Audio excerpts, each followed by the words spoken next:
శివాజీ గారు ఇటీవల హీరోయిన్ల వస్త్రధారణ మీద చేసినటువంటి వ్యాఖ్యలు తర్వాత అనసూయ గారికి సపోర్టుగా నాగబాబు గారు స్పందించడం జరిగింది. ఈయన ఒక 2 రోజుల తర్వాత స్పందించారు. అప్పటికే జనాలు ఎటువైపు సైడ్ తీసుకున్నారు అనేది ఈయన చూశారు. చూసి కూడా అనసూయకు సపోర్టుగా స్పందించడం జరిగింది. ఆ వీడియోలో ఈయన నన్ను ఒక ఎమ్మెల్సీగా చూడొద్దు, లేదా పార్టీగా వ్యక్తిగా చూడొద్దు, లేకపోతే ఫ్యామిలీ వ్యక్తిగా చూడొద్దు, వాటికి సంబంధం లేదన్నట్టుగా మాట్లాడారు. సార్ మిమ్మల్ని అడుగుతున్నా, మీరు చెప్పారు కదా ఎమ్మెల్సీగా చూడొద్దు, పార్టీ వ్యక్తిగా చూడొద్దు, ఫ్యామిలీకి సంబంధించినటువంటి వ్యక్తిగా చూడొద్దు అని మీ వ్యక్తిగత అభిప్రాయం అన్నట్టుగా ఎవరైనా వదిలేశారా సార్? మీరు కావాలని ప్రతిసారి పార్టీని కానీ లేకపోతే మీ ఫ్యామిలీని కానీ వివాదాల్లోకి తీసుకెళ్ళి కూర్చుని పెడుతున్నారు కావాలని. ఎందుకంటే 2 రోజులు తర్వాత మీరు స్పందించారంటే అప్పటికే జనాలు ఎటువైపు ఉన్నారు అనేది మీకు అర్థమయ్యే ఉండాలి. అలాంటిది అది చూసి కూడా స్పందించారంటే నేను ఒక పార్టీ వ్యక్తినో లేకపోతే ఒక తండ్రినో మీకు ఖచ్చితంగా గుర్తుండే స్పందించాలి.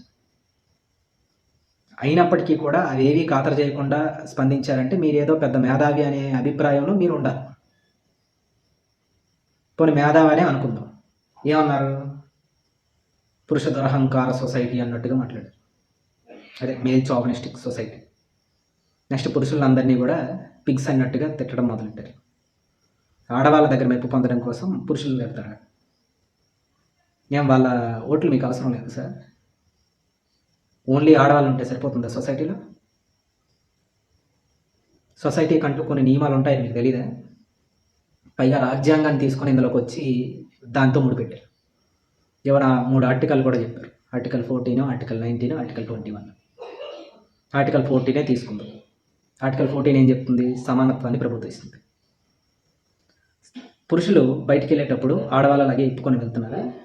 అదే మీరు ఏ ఆడవాళ్ళ గురించి అయితే మాట్లాడారో వాళ్ళలాగే ఇప్పుకొని తిరుగుతున్నారా? ఎండుగా కప్పుకొని కదా వెళ్తున్నాం. మాతో సమానంగా ఉండమనండి వాళ్ళను. లేదు. ఆర్టికల్ 19 తీసుకుందాం. స్వేచ్ఛా స్వాతంత్రం. స్వేచ్ఛా స్వాతంత్రం ఎప్పటి వరకు అంటే అవతల వాడికి భంగం కలిగించినంత వరకు. మీ స్వేచ్ఛ ఎంతవరకు చెల్లుతుందంటే మీ స్వేచ్ఛ ఇంకొకటికి ఇబ్బంది కలగనంత వరకు. జీవించే హక్కు ఆర్టికల్ 21. ఇది ఎందుకు తెచ్చారో మరి నాకు తెలియదు. ఇక్కడ ఏమైనా మహిళలను చంపేస్తున్నారా బట్టల కోసం? ఫైనల్గా చూసుకుంటే ఈ 3 కూడా ఫండమెంటల్ రైట్కి సంబంధించినవి. ఈ ఫండమెంటల్ రైట్స్ ఏవైతే ఉన్నాయో అవి పొలిటికల్ ఫ్రీడమ్ని ప్రీచ్ చేస్తాయి, పొలిటికల్ ఫ్రీడమ్ని ప్రబోధిస్తాయి తప్ప ఒక పర్సన్ ఎట్లా ఉండాలి, ఎలాంటి తిండి తినాలి, ఎలాంటి బట్టలు వేసుకోవాలి ఇవేం చెప్పవు. వాటిని తెచ్చి ఇలాంటి పనికిమాలిన ఇష్యూతో ముడిపెట్టి రాజ్యాంగంకు ఉన్నటువంటి స్థాయిని తగ్గించొద్దు. రాజ్యాంగం రచనలో పాల్గొన్నటువంటి వ్యక్తులందరూ కూడా చాలా హై ఫిలాసఫికల్ పర్సన్స్ అనేది మా ఉద్దేశం. వాళ్ళ యొక్క స్థాయిని ఈ బట్టల కోసం దిగజార్చొద్దు. ఏ రాజ్యాంగం కూడా సంస్కృతి సాంప్రదాయాలని చంపేసుకొని బతకండి అని చెప్పు. సామాజిక కట్టుబాట్లని తొంగలోకి తొక్కి మీరు బ్రతకండి అని చెప్పు.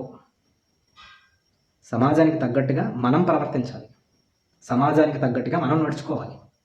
అది మన పెంపకంలో ప్రతిబింబించాలి. అది ఒక తరం నుంచి ఇంకొక తరం, ఇంకొక తరం నుంచి ఇంకొక తరం అడాప్ట్ చేసుకుంటారు. ఒకవేళ మీరు అన్నట్టుగా అవి కనుక రాజ్యాంగంలో పెట్టాల్సి వస్తే ప్రతి కులానికి, ప్రతి మతానికి, ప్రతి సామాజిక సంస్థకి కొన్ని కట్టుబాట్లు ఉంటాయి వస్త్రధారణ విషయంలో కూడా. అవన్నీ తీసుకొని వచ్చి అందులో బైండ్ చేయాలంటే ఇంకా రాజ్యాంగం సరిపోదు, చాలా పెద్దదవుతుంది. అలాంటి పనులు రాజ్యాంగం ఎప్పుడు చేయదు, ఏ రాజ్యాంగం చేయదు. ఒక దేశం రాజ్యాంగమే కాదు. భారతదేశం అనేది వైవిధ్యభరితమైనటువంటి సంస్కృతి సాంప్రదాయాలు ఉన్నటువంటి దేశం. అయినా ఏవో కావాలని మొదలు కబుర్లు మాట్లాడడం తప్ప ఎందుకు అవి? పార్టీని ఇరికించడానికి, పార్టీ పరువు తీయడానికి, లేదా ఫ్యామిలీ పరువు తీయడానికి తప్ప దేనికి పనికి వచ్చాయి? మిమ్మల్ని ఎవరు స్పందించమని అడిగారు? మీరు సైలెంట్గా ఉంటే తప్పు అయిపోతుంది అన్నట్టుగా మాట్లాడారు కదా. పోనీ స్పందించడం వల్ల మీకేమైనా ప్లస్ జరిగిందా? మీకేమైనా బెనిఫిట్స్ వచ్చాయా? జనసేన పెద్దలకు చెప్తున్నా, నాగబాబు గారు ఇకపైన ఏదైనా మాట్లాడాలి అనుకుంటే ఖచ్చితంగా పార్టీకి నివేదించిన తర్వాతే మాట్లాడేలాగా చర్యలు తీసుకోండి. ఎందుకంటే ఆయన మాట్లాడిన ప్రతిదీ కూడా వివాదాస్పదం అవుతుంది. కావాలని ఈయనే వివాదాల్లోకి వెళ్తున్నారు. వివాదాస్పదం అవట్లేదు.